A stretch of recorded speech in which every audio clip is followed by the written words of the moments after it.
13 de maio é uma mentira.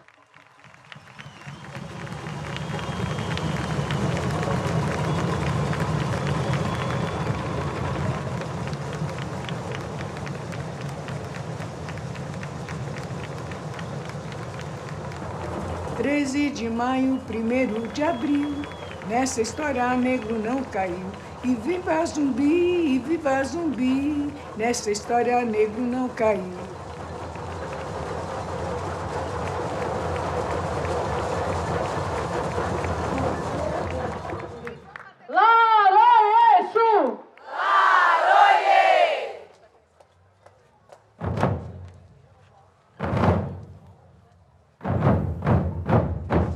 A lavagem da Rua 13 de Maio começou com o Oriaxé, que era um bloco de mulheres negras, né, na época, mas ligados ao movimento negro de São Paulo. E o movimento negro sempre fez um contraponto entre o 13 de maio, como não sendo a data que nós do movimento negro e a população negra reconhece como sendo de libertação dos escravos. Nós discutimos a questão do 13 de maio e o 1º de abril, o dia da mentira. Então nós criamos a lavagem da Rua 13 de maio. Aquele conjunto de mulheres negras que tocavam no bloco, lavando literalmente a 13 de maio. E foi um momento muito importante para nós, porque o movimento negro paulistano, ou paulista, né? Todos vinham para 13 de maio e saíam acompanhando a lavagem da costa com água benta, com flores, cada um com a sua parte de branco, sem estar de branco, vestido de roupas tradicionais, né? Africanas ou não, representando que nós não reconhecemos o 13 de maio como sendo o dia da libertação dos escravos e principalmente achando que foi a princesa Isabel que nos deu a abolição.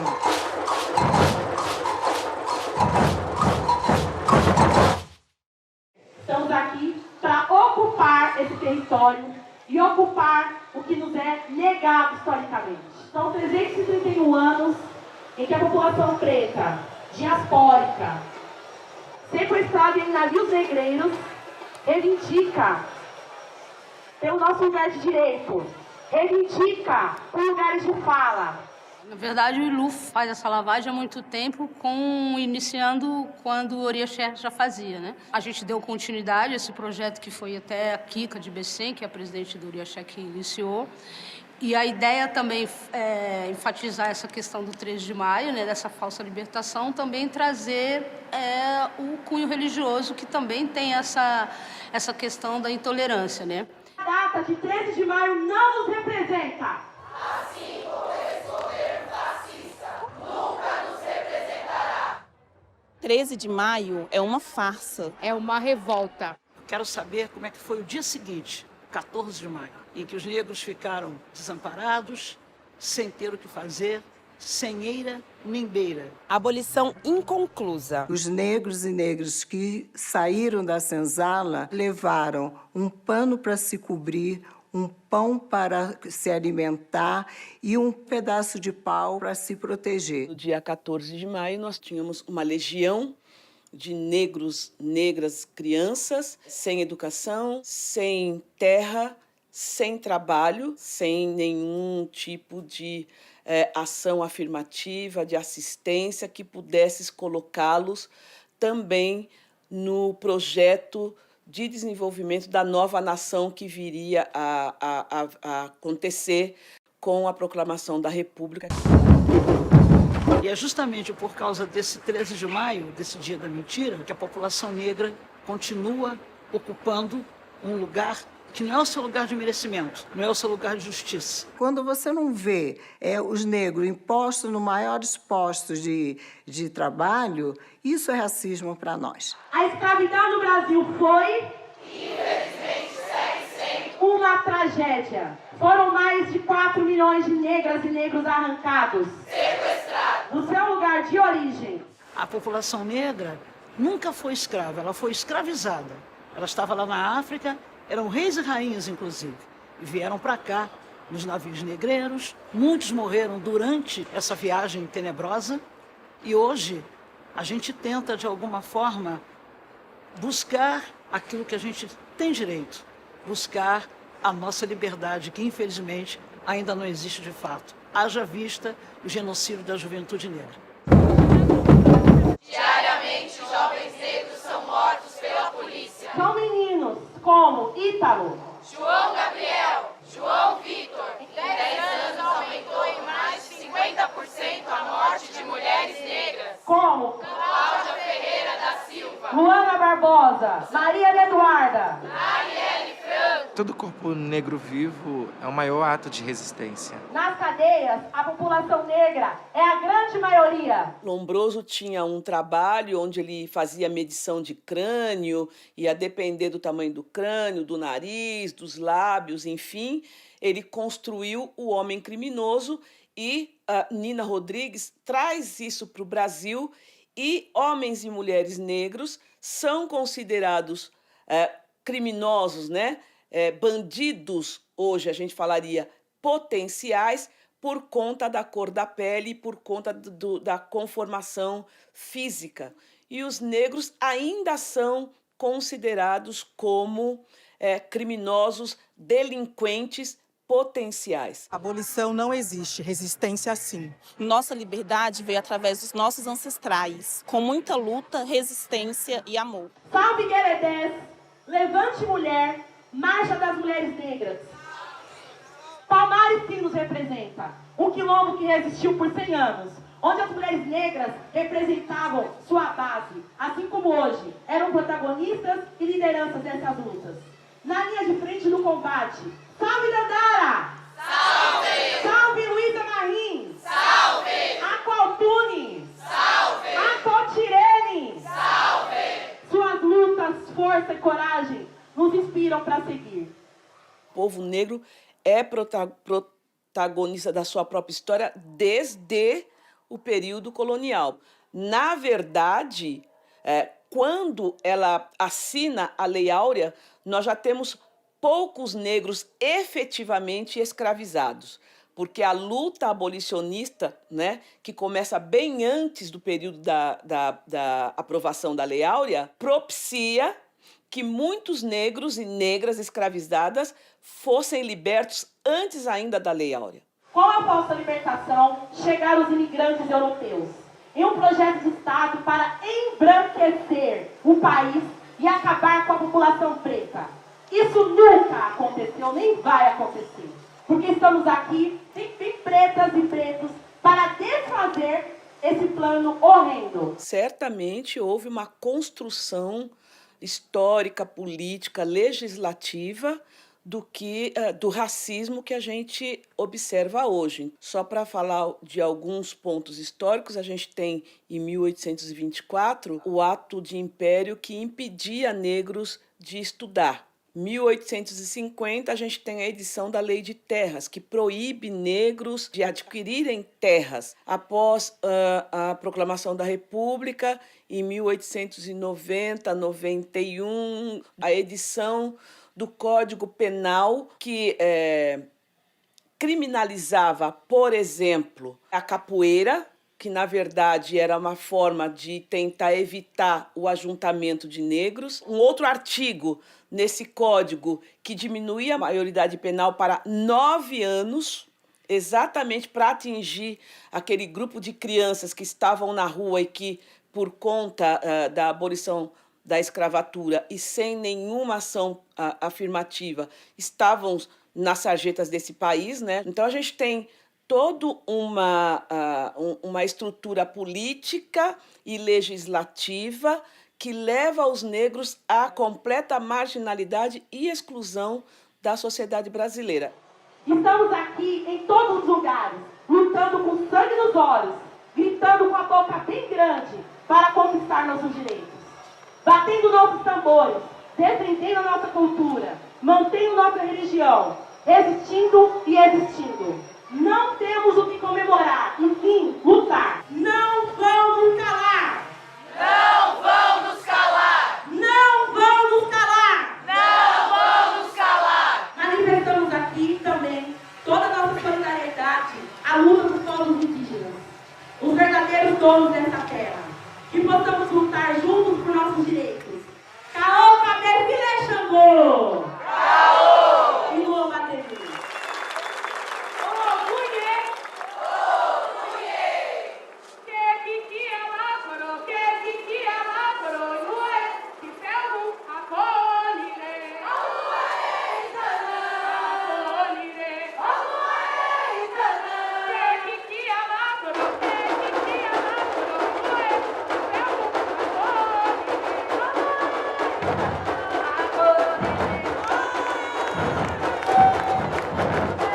Uma das grandes dívidas históricas do mundo em relação ao povo negro é nos perceber e nos entender como construtoras e fazedoras de saberes, né, e produtoras de conhecimento. Entender o candomblé para além da dimensão espiritual que ele carrega, né, da liturgia, da religiosidade, é entendê-lo como produtor de conhecimento, como um lugar de produção de política, né, de fazer político.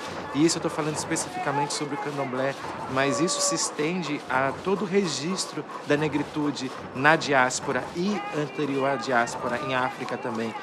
Tudo isso que nós fazemos e que nos faz estar presente no mundo, o nosso registro no mundo, diz respeito a complexos sistemas de valores, né, de saberes. Nós viemos de África, nós cultuamos a natureza, né? Então, o lavar, o limpar, o usar branco na sexta-feira, tudo tem um significado muito grande para nós.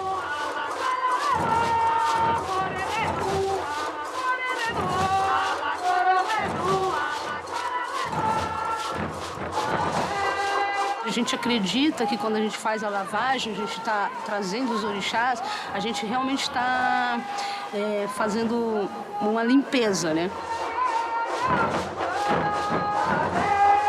Parece que fica a cargo, né, das mulheres negras constantemente lavar, literalmente, essa cultura, né, essa margem de sangue, lavar essa sujeira e esse amontoado de mentiras e de desserviços construído por esse pacto, né, da branquitude, do colonialismo.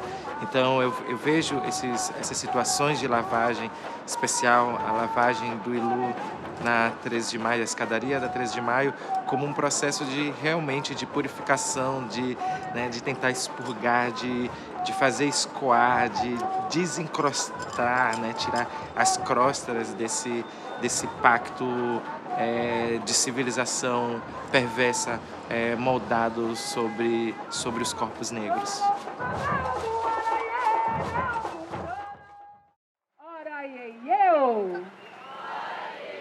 Tem uma água de cheiro que tem um significado pra gente. Tomar banho com água de cheiro significa limpar mesmo, inclusive trazer boas energias, transformar uma energia ruim para uma energia boa.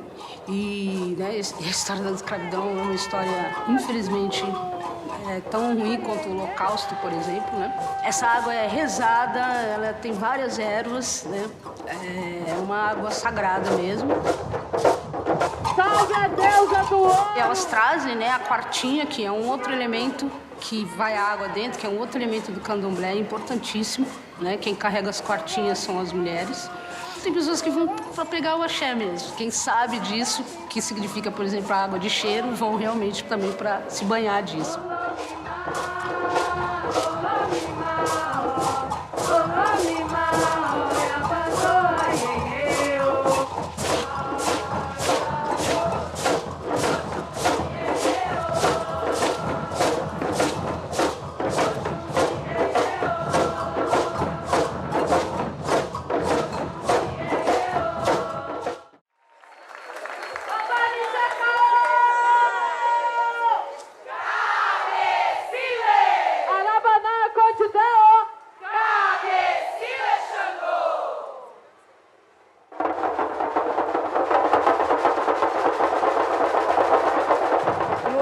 São as mulheres que tocam para Xangô, que é o orixá da justiça, então a gente traz esse orixá também, porque são séculos de injustiça.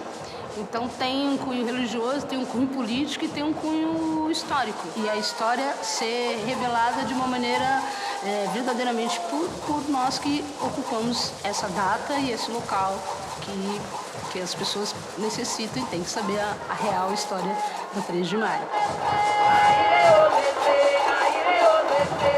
Na verdade, quem mora ali no Bexiga, embaixo, né, eram pessoas negras que subiam para trabalhar nos casarões na Paulista, os ricos. Isso é uma questão da gente retomar isso também, essa história também, esse apagamento histórico, né, das pessoas negras que moravam ali como quase cidades altas e cidade baixa.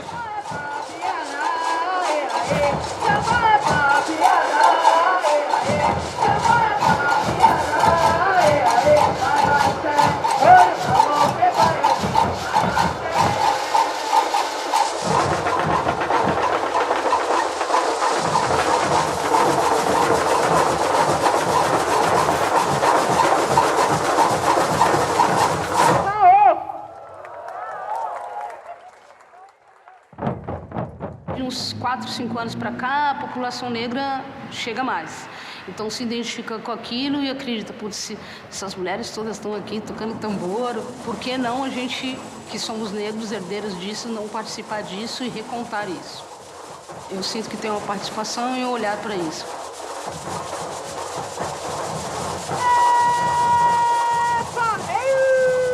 Essa data que tentaram imputar um significado de redenção do povo negro, finalmente, a partir da luta e de muitos processos coletivos em prol à conscientização da população negra e, consequentemente, da sociedade brasileira, nós conseguimos adquirir a real noção do que essa data significa. É nada mais, nada menos do que uma data simbólica que diz muito mais respeito aos algozes da narrativa da falsa abolição do que efetivamente do povo negro. Com minha raça e minha cor, eu solto meu grito no ar. Muito sangue ainda escorre, isso tudo precisa acabar. Você não vê porque tá dormindo, não percebe que tá alienado.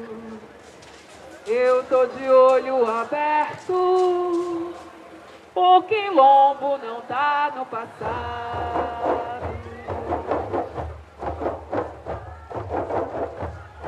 Dandara dos Palmares, Luísa Marim, Mariana Viola, Teresa de Benguela.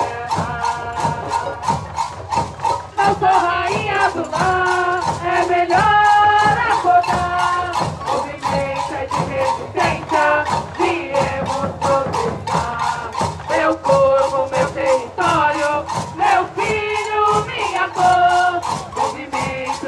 batalha, resistência, coragem, amor. Medo acabou, vamos pra terra tocar. Mulheres guerreiras unidas, esse mundo vamos dominar. Dominar, dominar, esse mundo vamos dominar. Mulheres guerreiras unidas, esse mundo vamos dominar. Dominar, dominar.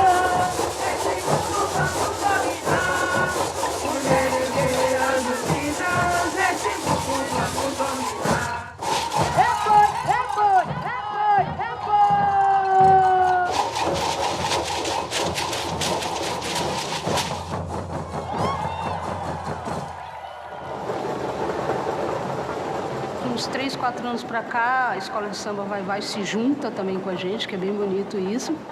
E aí a gente dá passagem pro Vai-Vai, que está há muito tempo lá, que, né, na verdade, é a Saracura, né, o quilombo da Saracura. Então, em Luobar reverencia também os mais velhos que estão ali há muito tempo.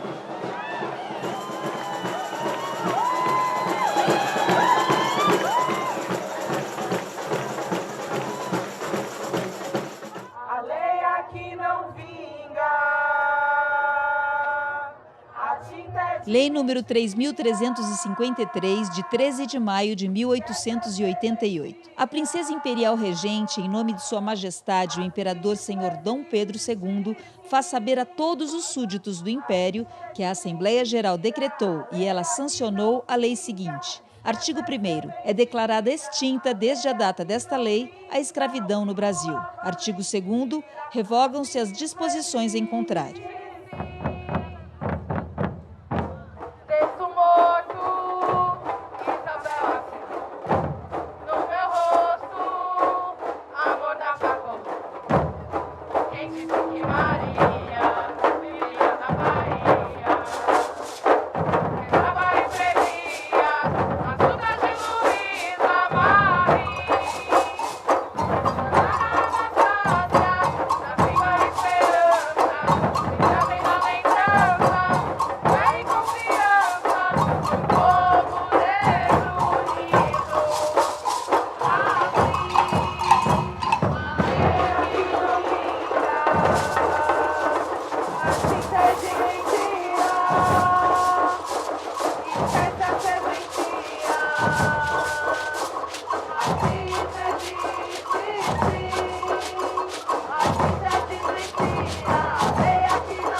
Somos resistência contra a falsa abolição. Abolição inconclusa. É uma revolta. Abolição não existe, resistência sim. 13 de maio é uma farsa. 13 de maio é sobre reescrever a nossa história. O 13 de maio é uma mentira.